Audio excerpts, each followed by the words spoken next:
Mr. Mallett. Lee Mallett. Mr. Lee Mallett. Mr. Mallett. We can't have a program from the blank without guys like Lee Mallett.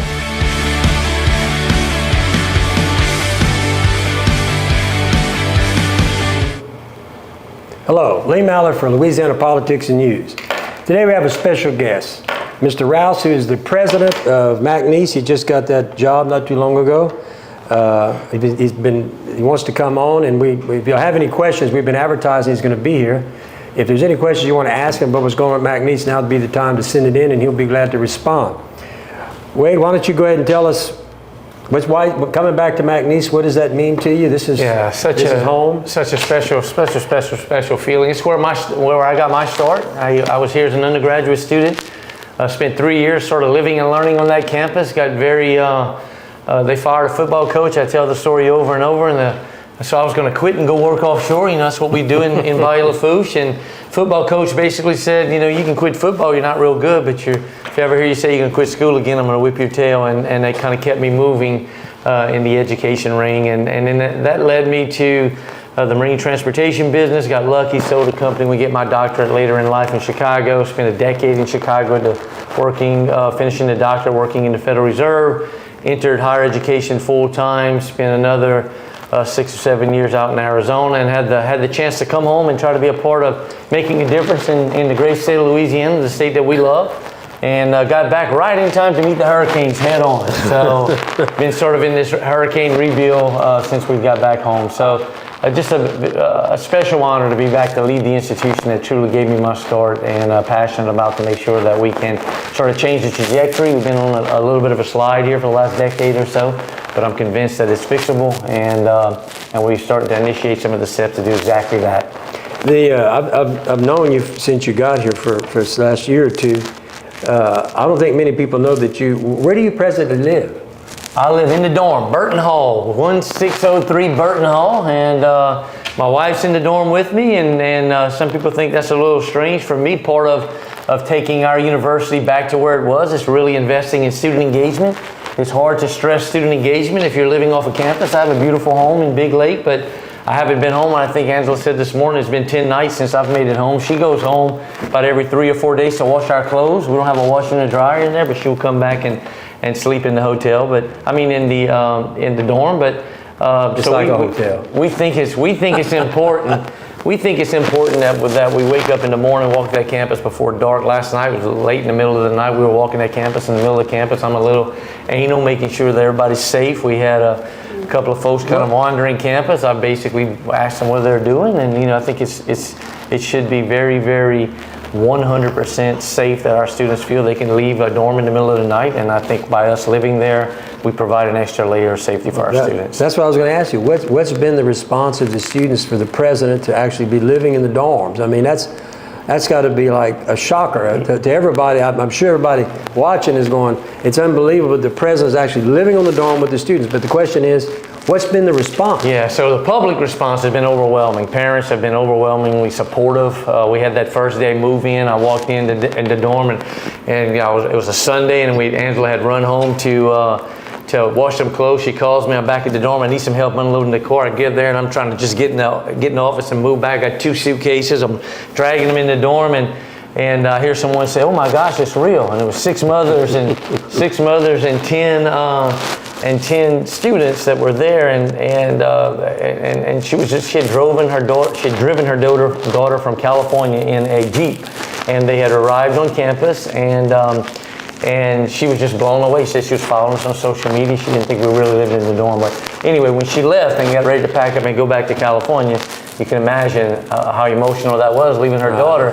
And she has since reached out to me 2 or 3 times via text, and just so thankful. And I tell the story when my mom dropped me off, how emotional she was. She tells the story. She said, "I read the story about you, and if you think your mom was emotional, you might want to leave right now, because what's about to happen right here is going to be a lot more." So a lot of tears were shed, but happy tears that we were on campus and there to support their kids and know that we're living on that campus every day, eating in the caf, sleeping in the dorm, going through everything that they're going through to make sure that they can have the best experience possible. I think it's a credit to you that you were willing to do that as the president. It's not very often you see that. You mentioned that McNeese had provided the foundation of your career. How's this going to influence your approach to leading the university? Yeah, so, you know, we like to say in business, I came out the private sector. My PhD's in economics. I got one master's in finance, one master's in economics. In business, we like to say it's not personal. Business is business.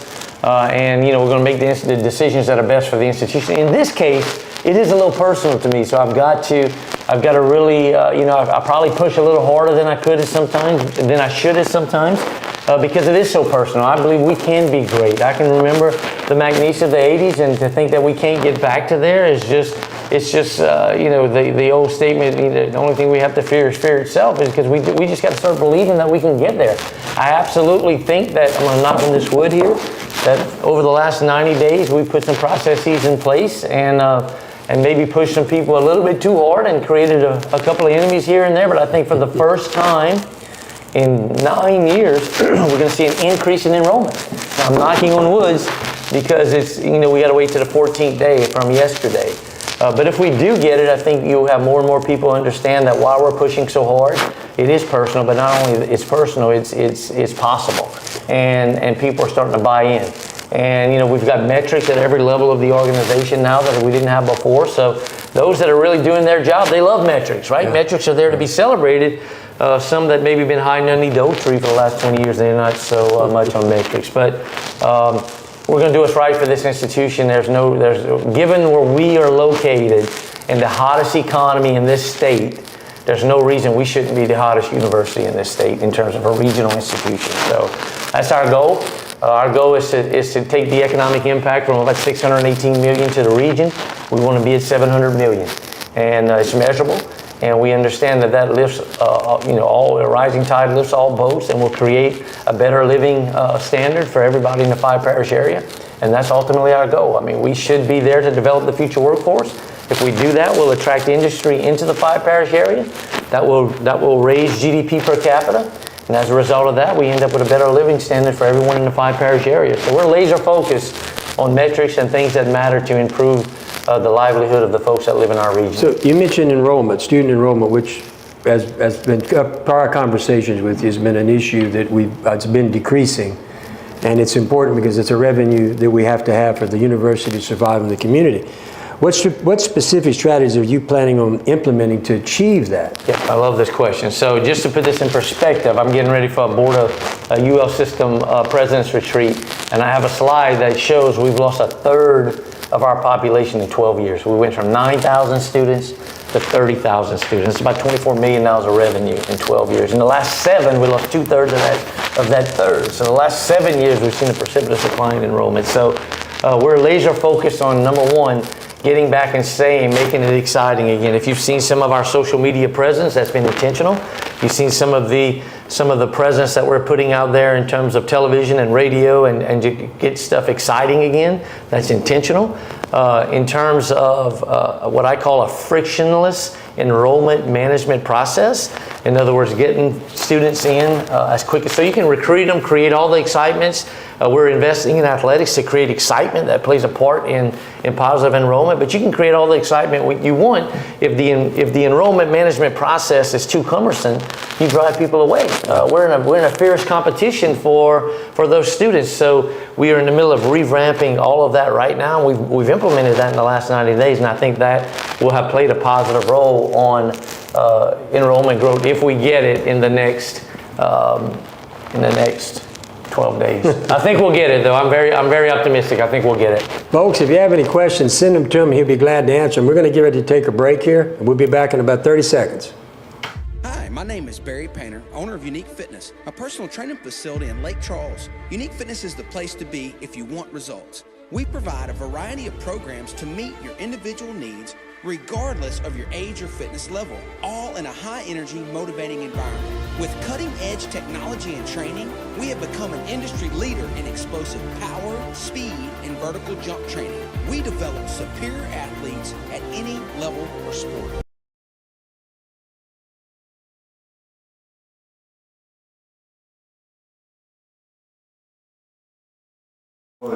Hello, folks. We're back with Dr. Rouse.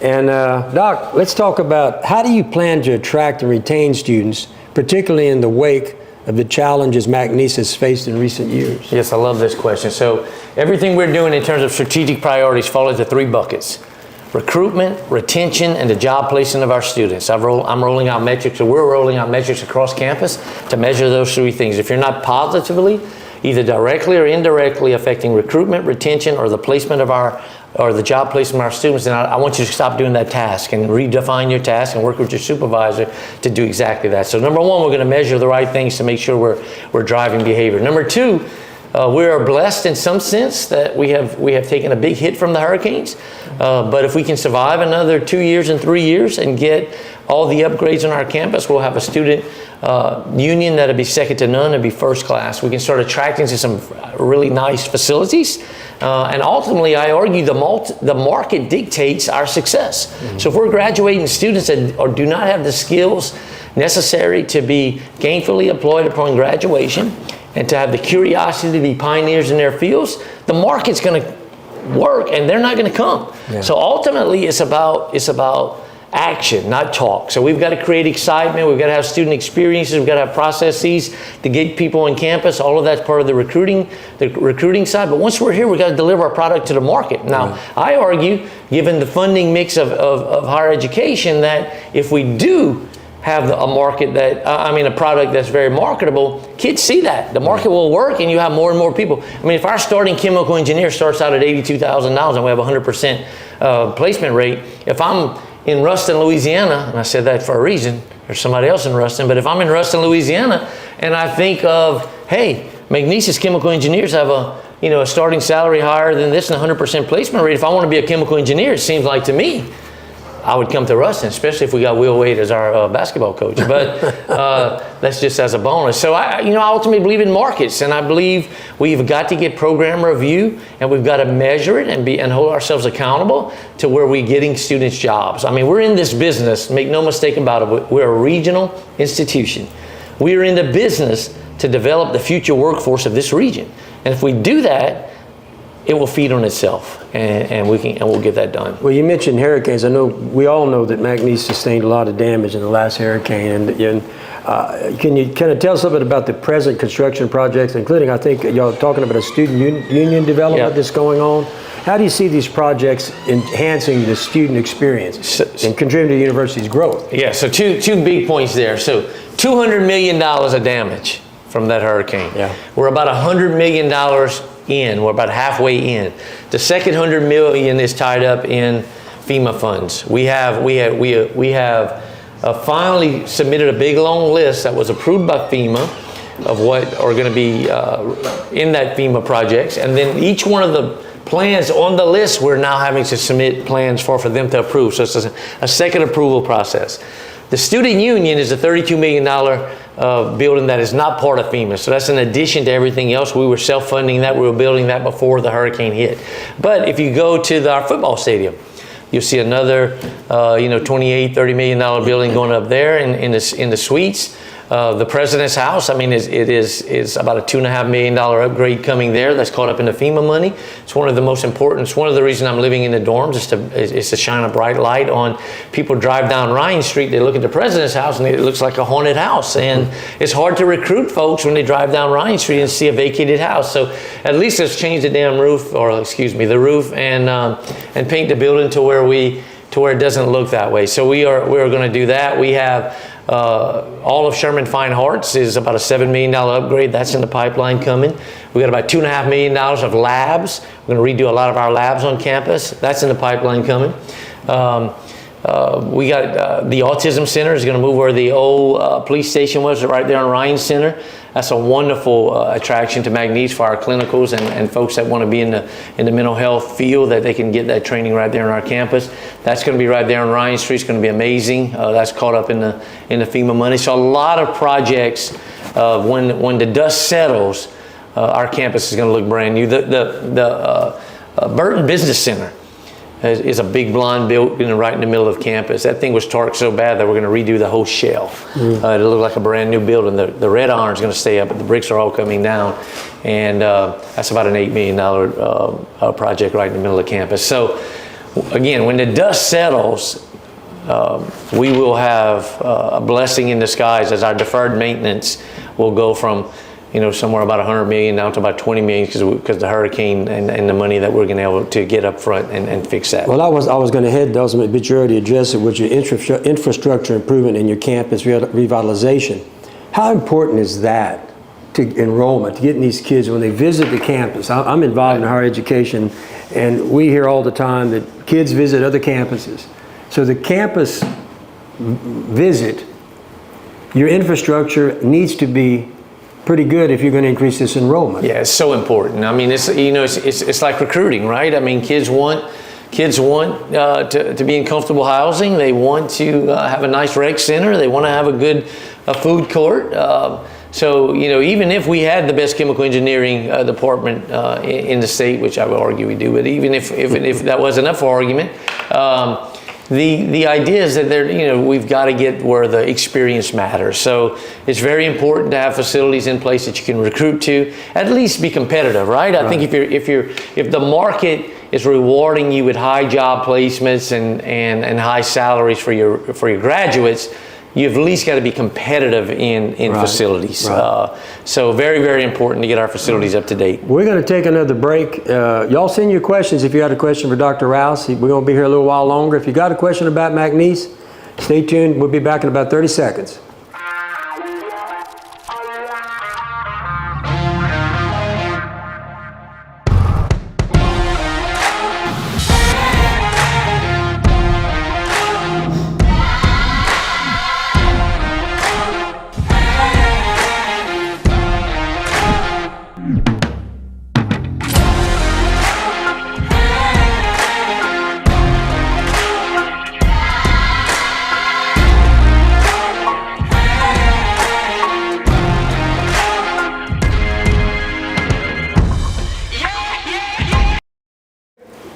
Hello, we're back.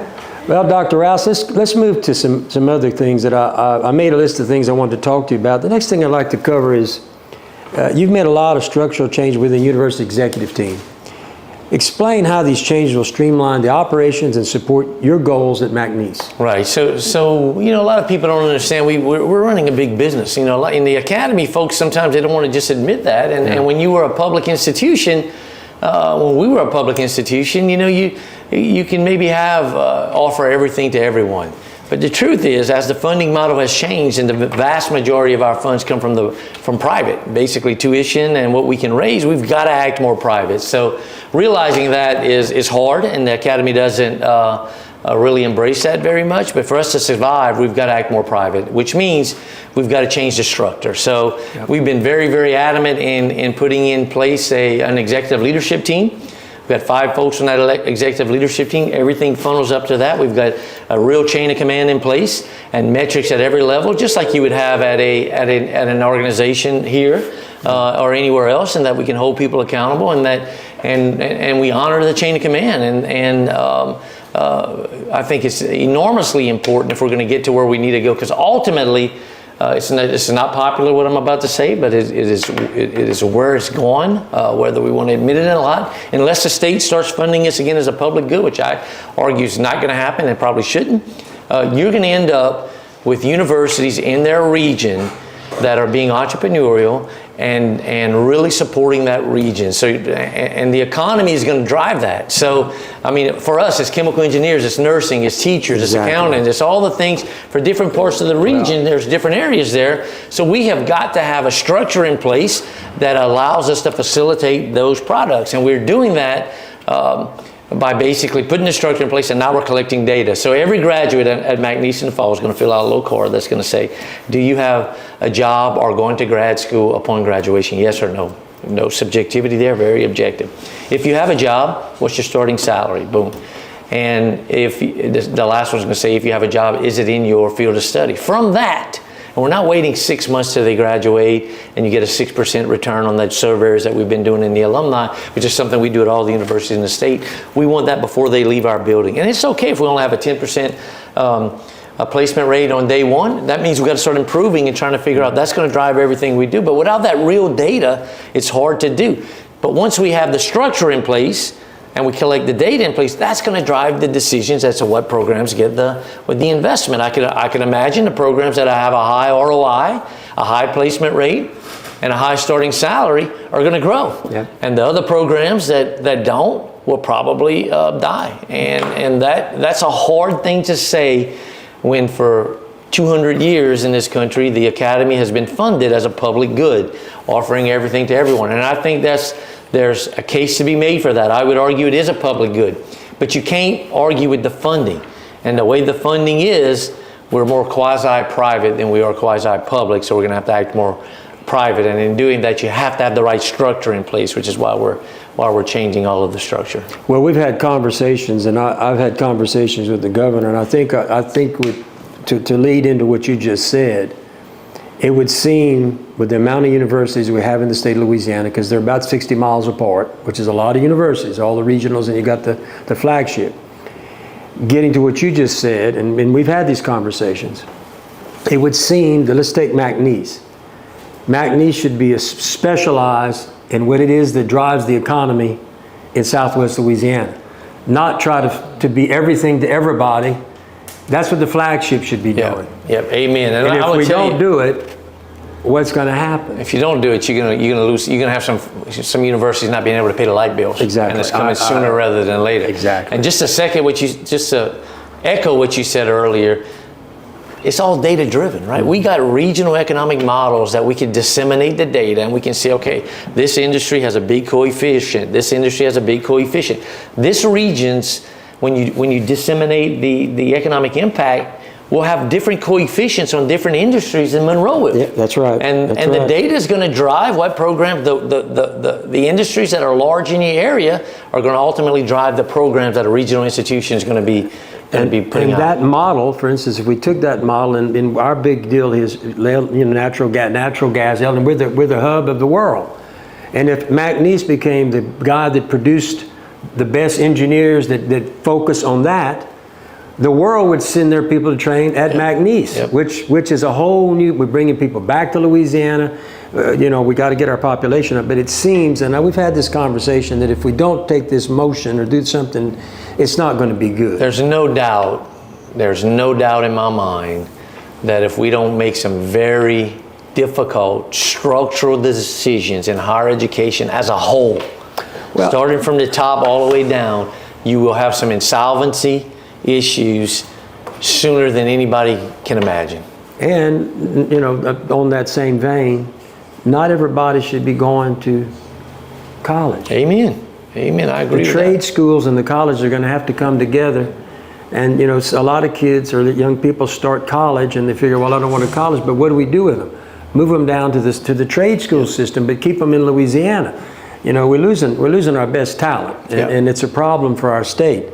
But and Lake Charles is really we got the trade school, we got the university. We're really could show the world or the state, this is what we need to be doing across the board. Yep. And I think we're going to be forced to do that. I do. I really do. And I don't think agree. that's a negative. Now, I think the market's going to force us to do that. I totally agree with it. How do you envision your leadership? Because you're different than the prior president. There's no question about that. Your style. How's that impacting the faculty, the staff, and the students at McNeese? Because you're different. I knew the previous president. I know you, great guy. You great guy, but you got you're two different guys in your leadership style. Yeah. So look, I'm gonna be completely honest. I mean, I've taken some bullets in the first 90 days, a lot of bullets, but I don't apologize for any of them because I think it's the right thing for the institution. And could I have been a little bit more political in some of the things that we've done right at the beginning, maybe, and slowed down a little bit, but I'm not real good at slowing down, and I didn't have. I don't think you got time. I didn't have the luxury to come in and say, hey, I'm a new president. I get to sit around for a year and figure this out. I had been the executive vice president for 2 years, so in my mind, I had a plan, and we made over 60 personnel moves in the first 2 weeks in July to get moving, and undid an entire structure, a new org chart, really restructured everything within the first 3 weeks, and now have started putting the metrics in place all the way down to the yards crew and what we're going to measure. So it's a little different style in terms of I think I can get better in some of the managing in terms of staff and not being just so much driven by data, but it's just the way my mind works. Mr. Mallett, I want to win. I want to win, and I just don't believe that we are a victim. I believe we are positioned better than any other regional institution in this state. And I think as a result of that, if we stay focused and continue to make these hard decisions and drive, number one, we'll stop the enrollment decline, which has been, as I said, in the last 12 years, lost a third of our student population. We'll stop that, which is our first goal.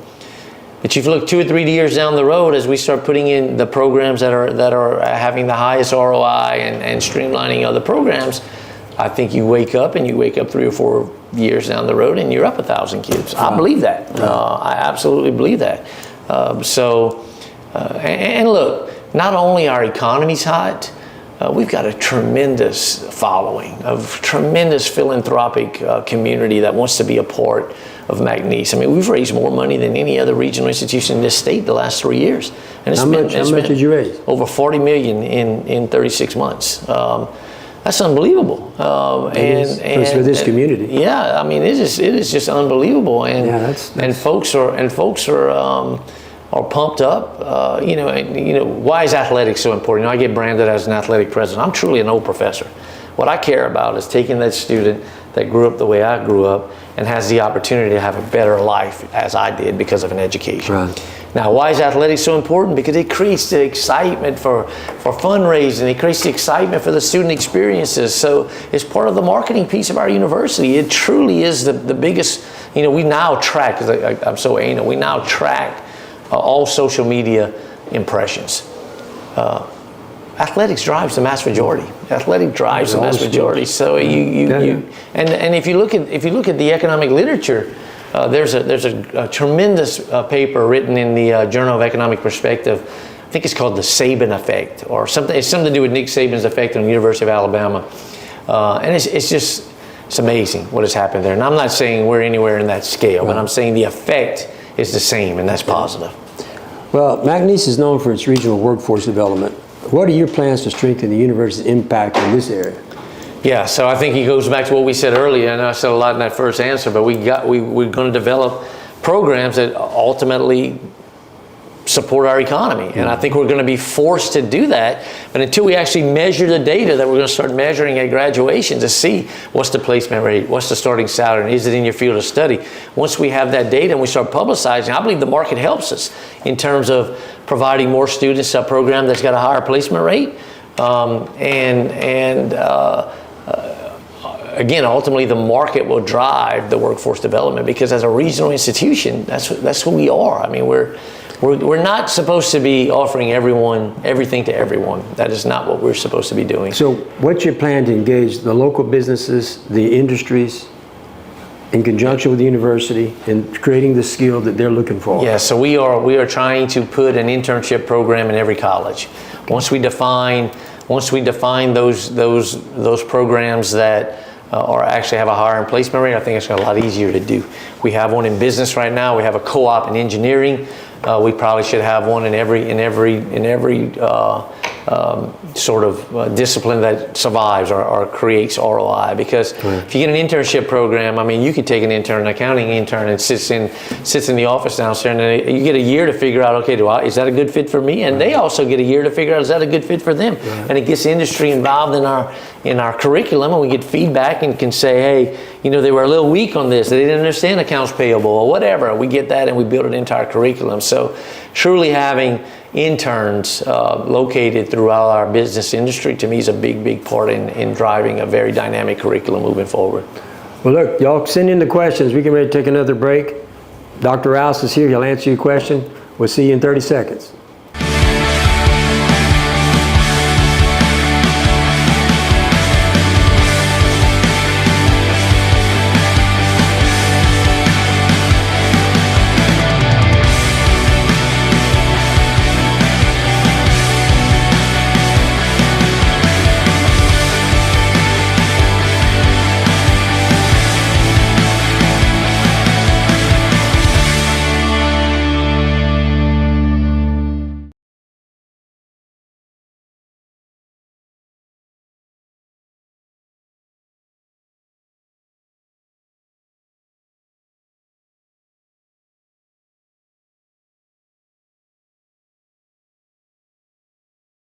Hello, we're back with Dr. Rouse, president of McNeese State University.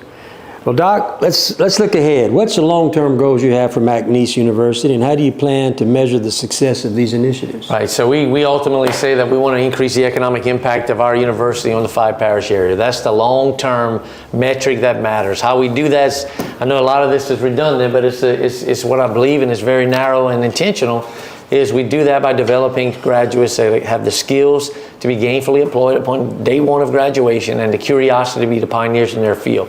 And if we do that, I think you look out 3, 4, 5 years down the road and you think about the vision. When I think about true vision, I don't think about just a strategic plan that has a paragraph. I think about what does it truly feel like and look like. And you know, it would be great to say 3 or 4 years down the road we have been successful in moving our football program to an FBS level. It'd be great to think about the replacement after Coach Wade. We realize that we love Coach Wade, but there's it's a stepping stone for Coach Wade to go other. We want to continue that stepping stone and continue to increase the athletic profile of our university, because that ultimately will increase the academic profile of our university. So if you think 3 or 4 or 5 years down the road, we've got a very dynamic theater department, we've got a very dynamic banner department, our external programs, if you will, in addition to athletics are winning and have people excited. As a result of that, we've been successful in narrowing the scope of the programs that are being offered, and we have a 100% placement rate in every one of those programs that survive. So if you think about that 4 or 5 years down the road, I'd be happy to ride off into the sunset and go fishing at that point, because then we have really structured the university as a regional institution to develop the future workforce, and as a result, drive economic impact of our region. Make no mistake about it. One thing about economic impact. Every model out there that does either GDP or GRP, gross regional product, the two main variables are always labor and capital. You've heard me say this before. Labor. What drives labor is labor productivity. What drives labor productivity is education. Yep. Education is so important. We can't be 49th in education in the great state of Louisiana. We just can't be. No. And the second thing is capital, and how do you attract capital? Number one, LED needs to do a great job in terms of how we can leverage tax structure, obviously. But number two, to attract capital is to have a labor force waiting for that company to come in. So education kind of drives both of those variables, or plays a role in both of those variables that drive an economy. So, I just feel so blessed to be back in the great state of Louisiana, playing a part in what I think is truly an enormously important role to drive our economy, and that's just the way my brain works. So I couldn't be more excited to be here. Well, as you begin this new chapter at McNeese, this will probably be the last question, folks. You've got something, hurry up and get it in. What message do you have for the McNeese alumni, the students, the community? What's your message as you begin this deal that you help us tell our story? I think we have allowed other people to tell our story. Some of our alumni that are out there or maybe not as vocal as we could be. I mean, you think about some of the McNeese graphics. I mean, Jeff Miller he's the CEO of Halliburton. He's a McNeese graduate. I can go down the list. There's so many super successful folks that came out of McNeese that are now back re-engaged philanthropically because they're excited about the direction of where we're going. You need to help us tell our story. And look, I know I'm making a lot of changes, and I'm pushing hard.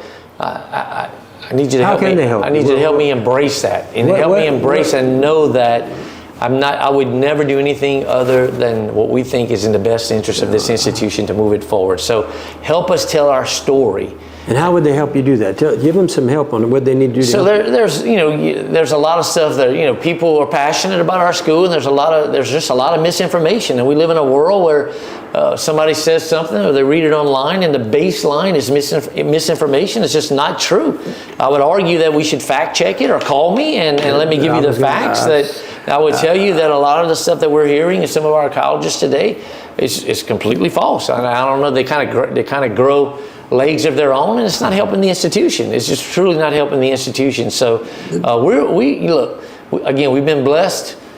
We could go fishing. We don't want to go fishing because it means so much to this region, to this state, and to our university that we're going to do the right thing. So help us tell the story is to answer the question. And if you hear something that doesn't make sense, I'm telling you, we're only trying to do things that drive enrollment, which will drive our economy. So if you hear something about a school that's getting closed or something, it makes no sense. You got to actually call me, number one, or to just use sort of rational reasoning that would say, well, if the ultimate goal is to grow enrollment, how would that benefit us? It just wouldn't, and it's just not true.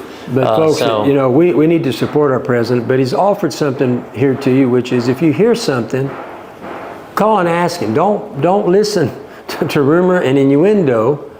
He'll answer your question. I don't know, is there a number they can reach at the school? You can call my cell phone if you want. I mean, my cell phone is 928-308-6452. You can text me on that. The number at the office, 337-475-5556. Jessica Pousson is my executive assistant. But I'm telling you, we're going to win. I am excited about being here. We're going to make the decisions that need to be made to drive our university forward, and I think we'll all celebrate. We get 2 or 3 years down the road. We're going to make the decisions that matter. I think he's very transparent. Not many people give their personal. I do too, but he gave you a personal cell phone number. If you hear something or you want to know something, please call him. I think he's right. A lot of times things are said and done that are just not factual, and things get going left and right. And McNeese doesn't need that. I think give him a chance. Look. There's a lot of us that support him. There's a lot of us that probably, well, I'm not sure yet. Get to know him. Build a relationship. He's an easy man to talk to, and he'll answer your question. He won't run from you. I'll tell you that right now. But look, I appreciate you coming in. I hope that good luck in your endeavors. You know I support everything that you and everything goes on at McNeese. And folks, give him a call. Once again, I'd like to conclude by just saying that not only am I'm excited to be back in the great state of Louisiana to play a positive role in higher education, but I'm honored to have met you and thankful for what you do for our school, and I mean that. You do a whole lot, and I know you serve on that big board, and I know you do everything you can to help them on the other side of the state. But it does not go unnoticed. The magnitude of the help you do for our university, and the amount of students that you're changing their lives because of your support. I hope you know that, and know that we love you, and always love seeing you on our campus. I appreciate that. Once again, thank you for coming. Folks, thank you all for listening. Dr. Rouse, give him a call. Let's help McNeese grow. Thank you all. Hi, my name is Barry Painter, owner of Unique Fitness, a personal training facility in Lake Charles. Unique Fitness is the place to be if you want results. We provide a variety of programs to meet your individual needs regardless of your age or fitness level, all in a high-energy, motivating environment. With cutting-edge technology and training, we have become an industry leader in explosive power, speed, and vertical jump training. We develop superior athletes at any level or sport.